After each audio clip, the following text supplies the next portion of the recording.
Non abbiamo nessuna informazione in merito a fascicoli esistenti in procura. Così l'assessore veneziano alla mobilità Renato Boraso in merito alle indiscrezioni sull'acquisizione di informazioni sul cavalcavia di Mestre da parte della Procura di Venezia già da anni.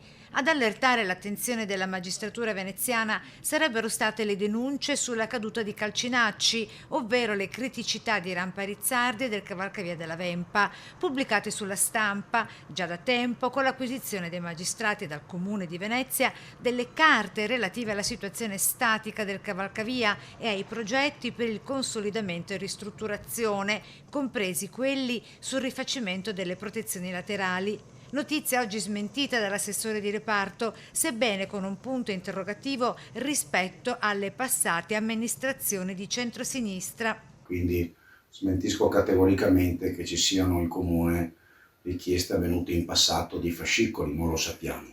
Puntuale la replica dell'ex vice sindaco di Venezia e attuale consigliere comunale Bettin, che tira dritto e precisa: allora il comune era commissariato, dal 2015 il cavalcavia è in capo al comune. Se ricordo male, la giunta chiarisca, aggiunge, chiedendo formalmente che la giunta renda pubblica la citata delibera, che sembra non si trovi o sia addirittura sparita dal sito del comune. E questo vuol dire che bisognava intervenire per tempo, ma questo lo vedremo poi nel proseguo dell'indagine.